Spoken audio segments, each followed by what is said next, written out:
ನಾನು ಸ್ವತಂತ್ರವಾಗಿ ರೈತನ ಮಗನಾಗಿ ಬಂದು ನಿಮ್ಮ ಜೊತೆಗಿದ್ದೀನಿ ಅಂತ ಹೇಳಿ ರೈತರ ಹೋರಾಟಕ್ಕೆ ಧುಮುಕಿದ್ದಾರೆ. ಇವತ್ತೇನು ಬಿಡದಿ ಟೌನ್ಶಿಪ್ ಅನ್ನ ಮಾಡಲಿಕ್ಕೆ ಈ ಸರ್ಕಾರ ಹೊರಟಿದೆ, ಇದನ್ನ ಬಹುಜನ್ ಸಮಾಜ್ ಪಾರ್ಟಿ ಅಧ್ಯಕ್ಷನಾಗಿ ಮತ್ತು ವೈಯಕ್ತಿಕವಾಗಿ ನಾನು ಖಂಡಿಸ್ತೀನಿ. ಬೆಂಗಳೂರನ್ನೇ ಕಾನ್ಸಂಟ್ರೇಟ್ ಮಾಡಿ ಅಥವಾ ಬೆಂಗಳೂರು ಸುತ್ತಮುತ್ತನೇ ಕಾನ್ಸಂಟ್ರೇಟ್ ಮಾಡಿ ಏನು ನಾವು ಟೌನ್ಶಿಪ್ ಮಾಡ್ತೀವಿ, ಇಂಡಸ್ಟ್ರಿ ತರ್ತೀವಿ ಅಥವಾ ಏರ್ಪೋರ್ಟ್ ತರ್ತೀವಿ ಅಂತಕ್ಕಂಥದ್ದು ಭಾಳ ದೊಡ್ಡ ಮೂರ್ಖತನ ಇದೆ.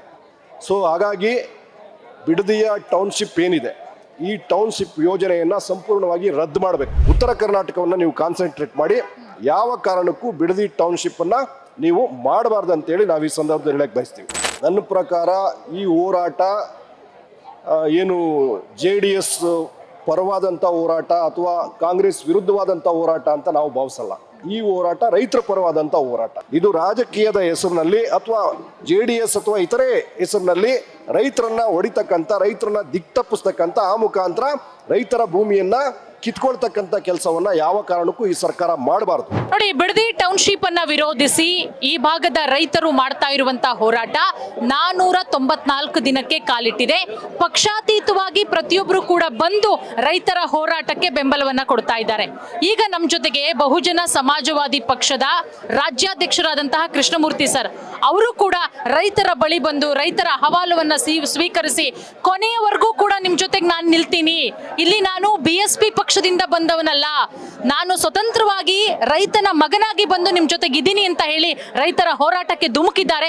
ಅವ್ರನ್ನೇ ಮಾತನಾಡಿಸ್ತಾ ಹೋಗೋಣ. ಸರ್, 494 ದಿನಗಳ ಹೋರಾಟ ಗಮನಿಸ್ತಾ ಇದ್ದೀವಿ. ಈ ಹೋರಾಟ ಎಷ್ಟೆಲ್ಲ ರಾಜಕೀಯ ಹೈಡ್ರಾಮಾಗಳಿಗೂ ಕೂಡ ಕಾರಣ ಆಗಿದೆ ಅಂತ ಹೇಳಿ ಏನ್ ಹೇಳ್ತೀರಾ ಸರ್?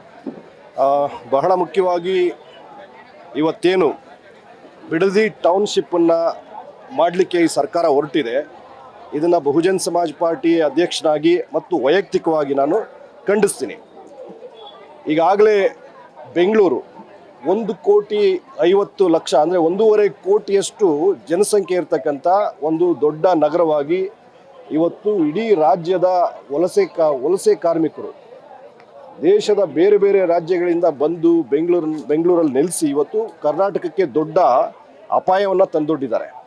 ಸೊ ಈ ಬೆಂಗಳೂರನ್ನೇ ಕಾನ್ಸಂಟ್ರೇಟ್ ಮಾಡಿ ಅಥವಾ ಬೆಂಗಳೂರು ಸುತ್ತಮುತ್ತನೇ ಕಾನ್ಸಂಟ್ರೇಟ್ ಮಾಡಿ ಏನು ನಾವು ಟೌನ್ಶಿಪ್ ಮಾಡ್ತೀವಿ, ಇಂಡಸ್ಟ್ರಿ ತರ್ತೀವಿ ಅಥವಾ ಏರ್ಪೋರ್ಟ್ ತರ್ತೀವಿ ಅಂತಕ್ಕಂಥದ್ದು ಭಾಳ ದೊಡ್ಡ ಮೂರ್ಖತನ ಇದು. ಸೊ ಹಾಗಾಗಿ ಬಿಡದಿಯ ಟೌನ್ಶಿಪ್ ಏನಿದೆ, ಈ ಟೌನ್ಶಿಪ್ ಯೋಜನೆಯನ್ನು ಸಂಪೂರ್ಣವಾಗಿ ರದ್ದು ಮಾಡಬೇಕು. ನೀವು ಏನೇ ಅಭಿವೃದ್ಧಿ ಕಾರ್ಯಗಳನ್ನ ನೀವು ಮಾಡಬೇಕಂತ ಬಯಸ್ತಿರೋ, ಈಗಾಗಲೇ ಉತ್ತರ ಕರ್ನಾಟಕದಲ್ಲಿ ಭಾಳ ಹಿಂದುಳಿದಿರ್ತಕ್ಕಂಥ ಜಿಲ್ಲೆಗಳಿದೆ, ಅಲ್ಲಿಂದ ಲಕ್ಷಾಂತರ ಜನ ಗುಳೆ ಬರ್ತಾ ಇದ್ದಾರೆ ಕೂಲಿಗೋಸ್ಕರ ಬೆಂಗಳೂರಿಗೆ. ನಿಮಗೆ ನಿಜವಾಗ್ಲೂ ಕರ್ನಾಟಕ ಅಭಿವೃದ್ಧಿ ಆಗಬೇಕಂದ್ರೆ ಉತ್ತರ ಕರ್ನಾಟಕವನ್ನು ನೀವು ಅಭಿವೃದ್ಧಿ ಮಾಡಿ. ಇಲ್ಲಿ ಏನು ಟೌನ್ಶಿಪ್ ಮಾಡ್ಬೇಕು ಅಂದ್ಕೊಂಡಿದ್ದೀರಿ, ಉತ್ತರ ಕರ್ನಾಟಕದಲ್ಲಿ ಅಥವಾ ಮಧ್ಯ ಕರ್ನಾಟಕವನ್ನು ಕೇಂದ್ರದಲ್ಲಿ ಇಟ್ಕೊಂಡು ನೀವು ಮಾಡಿ. ಏರ್ಪೋರ್ಟ್ ತಂದರೆ ಈಗ 2ನೇ ಏರ್ಪೋರ್ಟು ಕೂಡ ಇಲ್ಲೇ ತುಮಕೂರು, ನೆಲಮಂಗಲ ಈ ಭಾಗದ ಮಾತಾಡ್ತಾ ಇದ್ದಾರೆ. ನೀವು ಏರ್ಪೋರ್ಟ್, ಇಂಟರ್ನ್ಯಾಷನಲ್ ಏರ್ಪೋರ್ಟ್ 2ನೇ ತರ್ತೀನಿ ಅಂದರೆ ಅದನ್ನು ಕೂಡ ಮಧ್ಯ ಕರ್ನಾಟಕ ಅಥವಾ ಉತ್ತರ ಕರ್ನಾಟಕಕ್ಕೆ ತಗೊಬನ್ನಿ.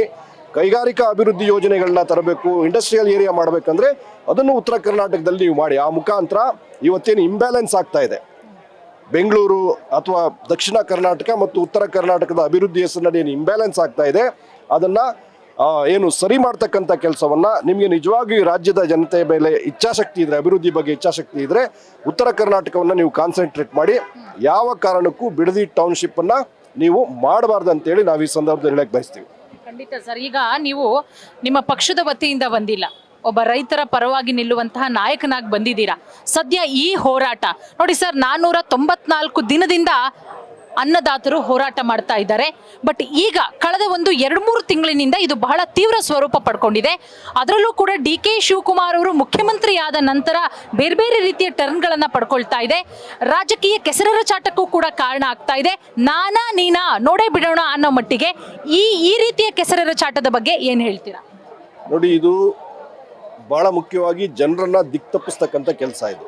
ನನ್ನ ಪ್ರಕಾರ ಈ ಹೋರಾಟ ಏನು JDS ಪರವಾದಂಥ ಹೋರಾಟ ಅಥವಾ ಕಾಂಗ್ರೆಸ್ ವಿರುದ್ಧವಾದಂಥ ಹೋರಾಟ ಅಂತ ನಾವು ಭಾವಿಸಲ್ಲ. ಈ ಹೋರಾಟ ರೈತರ ಪರವಾದಂಥ ಹೋರಾಟ. ಇಲ್ಲಿ ಹೋರಾಟಕ್ಕೆ ನಿಂತಿರ್ತಕ್ಕಂಥ ರೈತ ಮಹಿಳೆಯರು ತಮ್ಮ ಭೂಮಿಯನ್ನು ಉಳಿಸ್ಕೊಳ್ಳೋಕೆ ಹೋರಾಟ ಮಾಡ್ತಾ ಇದ್ದಾರೆ ಹೊರತು ಯಾವುದೋ ಪಕ್ಷನ ಬೆಂಬಲಿಸೋಕ್ಕೋಸ್ಕರ ಹೋರಾಟ ಮಾಡ್ತಾರೆ. ಇದು ಈ ಕ್ಲಾರಿಟಿ ಸಮಾಜಕ್ಕೆ ಇರಬೇಕು. ಮತ್ತು JDSನವರು ಕೂಡ ಆ ಲೆಕ್ಕದಲ್ಲಿ ನೋಡೋದಾದ್ರೆ ನಿನ್ನೆ ಮಾನ್ಯ ಮುಖ್ಯಮಂತ್ರಿಗಳು ಮಾತಾಡ್ತಾ ಈ ಪ್ರಾಜೆಕ್ಟ್ ಏನಿದೆ, ಬಿಡದಿ ಟೌನ್ಶಿಪ್ ಏನಿದೆ, ಇದು ಅದ್ರ ಪಿತಾಮಹ ನಾನಲ್ಲ ಅಂದ್ರೆ ಇಂಡೈರೆಕ್ಟ್ ಆಗಿ HD ಕುಮಾರಸ್ವಾಮಿ ಅವರು ಮುಖ್ಯಮಂತ್ರಿ ಆಗಿದ್ದಾಗ ಇಲ್ಲಿ ಬಿಡದಿ ಟೌನ್ಶಿಪ್ ನ ಮಾಡಕ್ ಹೊರಟಿದ್ರು. ಹಾಗಾಗಿ ಇದು ಅವ್ರದೇ ಯೋಜನೆ, ಆ ಯೋಜನೆಯನ್ನ ನಾವು ಮುಂದುವರಿಸ್ಲಿಕ್ಕೆ ಹೊರಟಿದೀವಿ ಅಂತ ಹೇಳ್ತಾ ಇದ್ದಾರೆ. ನಾನು ಹೇಳ್ತಕ್ಕಂಥದ್ದು, ಇಷ್ಟೊಂದು ರಾಜಕೀಯ ಜಿದ್ದಾಜಿದ್ದಿ ಇರ್ತಕ್ಕಂಥ ಒಂದು ಸಂದರ್ಭದಲ್ಲಿ ಅದೇಗೆ ವಿರೋಧಿ ಸರ್ಕಾರ ಅಥವಾ ನಿಮ್ಮ ರಾಜಕೀಯ ಬದ್ಧ ವೈರಿ ರೂಪಿಸಿದಂಥ ಒಂದು ಪ್ರಾಜೆಕ್ಟನ್ನು ನೀವು ಯಾವ ಆಧಾರದ ಮೇಲೆ ಮುಂದುವರಿಸಬೇಕು ಅಂತ ಹೊರಟಿದ್ದೀರಿ? ನಿಮ್ಮ ಉದ್ದೇಶ ಇದು ರಾಜಕೀಯದ ಹೆಸರಿನಲ್ಲಿ ಅಥವಾ JDS ಅಥವಾ ಇತರೆ ಹೆಸರಿನಲ್ಲಿ ರೈತರನ್ನ ಹೊಡಿತಕ್ಕಂಥ, ರೈತರನ್ನ ದಿಕ್ತಪ್ಪಿಸ್ತಕ್ಕಂಥ, ಆ ಮುಖಾಂತರ ರೈತರ ಭೂಮಿಯನ್ನ ಕಿತ್ಕೊಳ್ತಕ್ಕಂಥ ಕೆಲಸವನ್ನ ಯಾವ ಕಾರಣಕ್ಕೂ ಈ ಸರ್ಕಾರ ಮಾಡಬಾರ್ದು. ಈ ಸಂದರ್ಭದಲ್ಲಿ ಒಂದು ಮಾತು ಹೇಳಲಿಕ್ಕೆ ಬಯಸ್ತೇನೆ. ವೆಸ್ಟ್ ಬೆಂಗಾಳಲ್ಲಿ ಸುಮಾರು 38 ವರ್ಷಗಳ ಕಾಲ ಕಮ್ಯುನಿಸ್ಟ್ ಪಾರ್ಟಿ ಸರ್ಕಾರ ಇತ್ತು. ಅಲ್ಲಿ ಸಿಂಗೂರ್ನಲ್ಲಿ, ವೆಸ್ಟ್ ಬೆಂಗಾಲ್ನ ಸಿಂಗೂರ್ನಲ್ಲಿ ಟಾಟಾ ನ್ಯಾನೋ ಕಾರ್ ಪ್ರಾಜೆಕ್ಟ್ಗೆ ಸಾವಿರಾರು ಎಕರೆ ಭೂಮಿಯನ್ನು ವಶಪಡಿಸ್ಕೊಳ್ಳೋಕೆ ಹೋದಾಗ ಇಡೀ ರೈತರು ದಂಗೆ ಎದ್ರು. ಆ ದಂಗೆ ಎದ್ದ ಪರಿಣಾಮ ಆ ದಂಗೆ ಇಡೀ ವೆಸ್ಟ್ ಬೆಂಗಾಲ್ಗೆ ವ್ಯಾಪಿಸಿ ಇವತ್ತು ಯಾವ ಮಟ್ಟಕ್ಕಾಗಿದೆ ಅಂದರೆ 38 ವರ್ಷಗಳ ಕಾಲ ಸತತವಾಗಿ ಸರ್ಕಾರವನ್ನು ನಡೆಸಿದಂಥ ಕಮ್ಯುನಿಸ್ಟರು ತಮ್ಮ ಅಸ್ತಿತ್ವವನ್ನೇ ಕಳ್ಕೊಂಡಿದ್ದಾರೆ. ಅಲ್ಲಿ ಸರ್ವನಾಶ ಆಗಿದೆ ವೆಸ್ಟ್ ಬೆಂಗಾಲ್ನಲ್ಲಿ. ಒಂದು ವೇಳೆ ಇದೇ ರೀತಿ ರೈತರನ್ನ ಒಕ್ಕಲೆಬ್ಸಕ್ಕೆ ಹೋದರೆ ಕರ್ನಾಟಕದಲ್ಲೂ ಕೂಡ ಕಾಂಗ್ರೆಸ್ ಸರ್ವನಾಶ ಆಗುತ್ತೆ. ನಾಟ್ ಓನ್ಲಿ ದಿಸ್, ಈಗಾಗಲೇ ನಮಗೆ ಗೊತ್ತಿರೋ ಹಾಗೆ ಬಿಡದಿ ಟೌನ್ಶಿಪ್ ಮಾತ್ರ ಅಲ್ಲ, ಸುಮಾರು 60,000 ಎಕರೆಯನ್ನು ರೈತರಿಂದ ವಶಪಡಿಸ್ಕೊಳ್ತಕ್ಕಂಥ ವಿವಿಧ ಯೋಜನೆಗಳನ್ನು ಈ ಕಾಂಗ್ರೆಸ್ ಸರ್ಕಾರ ಅನೌನ್ಸ್ ಮಾಡ್ತಾ ಇದೆ ಅಂತ ನಮಗೆ ಗೊತ್ತಾಗಿದೆ. ಸೊ ಅಂದರೆ ಖಂಡಿತವಾಗ್ಲೂ ಈ ಸರ್ಕಾರ ರೈತರ ಪರವಾಗಿ ಈ ಯೋಜನೆಗಳನ್ನ ತರ್ತಾ ಇಲ್ಲ, ಈ ರಾಜ್ಯದ ಜನರ ಪರವಾಗಿ ಈ ಯೋಜನೆಯನ್ನು ತರ್ತಾ ಇಲ್ಲ.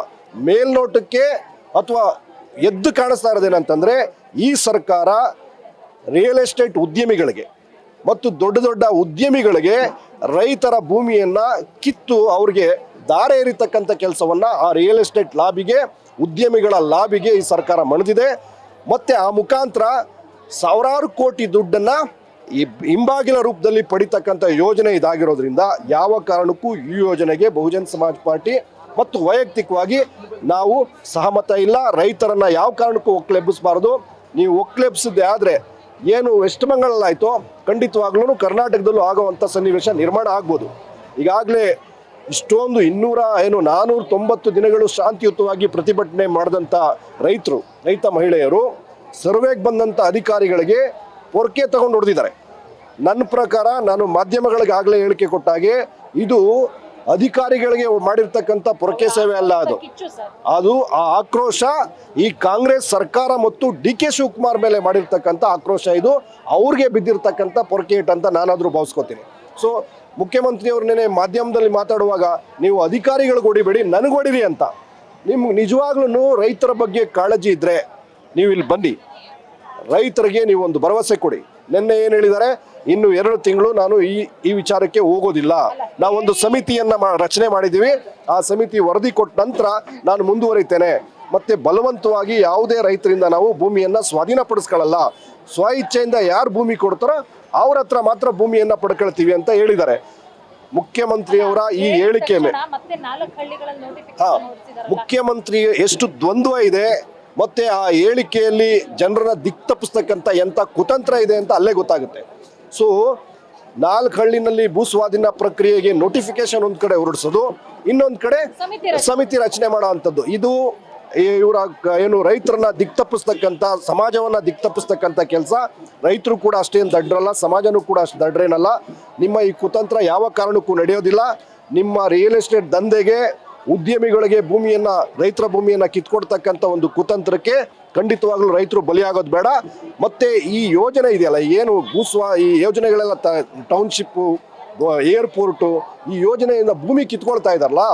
ಈಗಾಗಲೇ ದೇವನಹಳ್ಳಿ ಸುತ್ತಮುತ್ತ ಹಿಂದೆ ಇಂಟರ್ನ್ಯಾಷನಲ್ ಏರ್ಪೋರ್ಟ್ಗೆ ಭೂಮಿಯನ್ನು ಇವರು ಸ್ವಾಧೀನಪಡಿಸ್ಕೊಂಡ್ರು. ಎಷ್ಟು ರೈತರು ಉದ್ಧಾರ ಆಗಿದ್ದಾರೆ, ಇವರು ಕೊಟ್ಟಂಥ ದುಡ್ಡು ತಗೊಂಡು ಎಷ್ಟು ರೈತರು ಬದುಕು ಕಟ್ಕೊಳ್ಳೋಕ್ಕಾಗಿದೆ, ಅವರೆಲ್ಲ ಬೀದಿಗೆ ಬಂದಿದ್ದಾರೆ. ಎಷ್ಟೋ ಕಡೆ ಏನು ರಿಯಲ್ ಎಸ್ಟೇಟ್ಗೆ ಜಮೀನನ್ನು ಲಕ್ಷಕ್ಕೆ ಕೋಟಿಗೆ ಮಾರ್ಕೊಂಡಂಥ ಕುಟುಂಬಗಳು ಇವತ್ತು ಅದೇ ರಿಯಲ್ ಎಸ್ಟೇಟ್ ಅವರು ನಿರ್ಮಿಸ್ತಾ ಇರ್ತಕ್ಕಂಥ ಸೈಟ್ಗಳಲ್ಲಿ, ಅವ್ರು ಕಟ್ತಕ್ಕಂಥ ಮನೆಗಳಲ್ಲಿ ಕೂಲಿ ಮಾಡ್ತಕ್ಕಂಥ ರೈತರ ಮಕ್ಕಳು ಕೂಲಿ ಮಾಡ್ತಕ್ಕಂಥ ಸನ್ನಿವೇಶವನ್ನು ನಾವು ನೋಡ್ತಾ ಇದ್ದೀವಿ. ಸೊ ರೈತರ ಬದುಕನ್ನು ಸಂಪೂರ್ಣವಾಗಿ ನಾಶ ಮಾಡ್ತಕ್ಕಂಥ ಇಂಥ ಯೋಜನೆಗಳು ನಿಜವಾಗ್ಲೂ ಅಭಿವೃದ್ಧಿ ಪರವಾದಂಥ ಯೋಜನೆಗಳಲ್ಲ. ಇದು ರೈತರ ಬದುಕನ್ನು ನಾಶ ಮಾಡ್ತಕ್ಕಂಥ ಯೋಜನೆಗಳು. ಇವರ ಧನದಾಹಕ್ಕೆ, ಇವರ ಹಣದ ದಾಹಕ್ಕೆ ಈ ರೈತರ ಕುಟುಂಬಗಳನ್ನ ಬಲಿ ಕೊಡ್ತಕ್ಕಂಥ ಯೋಜನೆಗಳನ್ನ ನಿಲ್ಲಿಸಬೇಕು ಅಂತೇಳಿ ನಾನು ಆಗ್ರಹ ಮಾಡ್ತೇನೆ. ಸರ್, ಖಂಡಿತ. ಆಮೇಲೆ ಇನ್ನೊಂದು ವಿಚಾರನ ಭಾಳ ಸ್ಪಷ್ಟವಾಗಿ ಹೇಳಬೇಕಾಗಿದೆ. ಮೊನ್ನೆ ರೈತರಿಗೆ ಪೊರಕೆ ಸೇವೆ ಮಾಡಿರ್ತಕ್ಕಂಥ ರೈತ ಮಹಿಳೆಯರ ಮೇಲೆ, ರೈತರ ಮೇಲೆ ಮೊಕದ್ದಮೆ ದಾಖಲಿಸಿದ್ದಾರೆ. ನಾವೀಗ ಏನು ಕಾನೂನು ತಜ್ಞರಿಗೆ, ಹೋರಾಟಗಾರರಿಗೆ ನಾವು ರಿಕ್ವೆಸ್ಟ್ ಮಾಡೋದೇನಂತಂದರೆ, ರೈತರ ಒಪ್ಪಿಗೆ ಇಲ್ಲದೇನೆ ಅವರ ಭೂಮಿಗೆ ಅತಿಕ್ರಮ ಪ್ರವೇಶ ಮಾಡಿರ್ತಕ್ಕಂಥ ರೈತರ ವಿರುದ್ಧನೂ ಕೂಡ ಈಗ ದೂರನ್ನು ದಾಖಲಿಸ್ಬೇಕಾರೆ ರೈತರ ಅಧಿಕಾರಿಗಳ ವಿರುದ್ಧ ಕೌಂಟರ್ ದೂರನ್ನು, ಪ್ರತಿ ದೂರನ್ನು ದಾಖಲಿಸ್ಬೇಕು. ಆ ಮುಖಾಂತರ ಒಂದು ವೇಳೆ ಪೊಲೀಸ್ ಸ್ಟೇಷನಲ್ಲಿ ಕೇಸ್ ತಗೊಳ್ಳಿಲ್ಲ ಅಂತಂದರೆ ನ್ಯಾಯಾಲಯಕ್ಕೆ PCR ಅಂದರೆ ಪ್ರೈವೇಟ್ ಕಂಪ್ಲೇಂಟನ್ನು ರಿಜಿಸ್ಟರ್ ಮಾಡಬೇಕಂತೇಳಿ ನಾನು ಹೋರಾಟಗಾರರಿಗೆ ಮನವಿ ಮಾಡ್ಕೊತೀನಿ.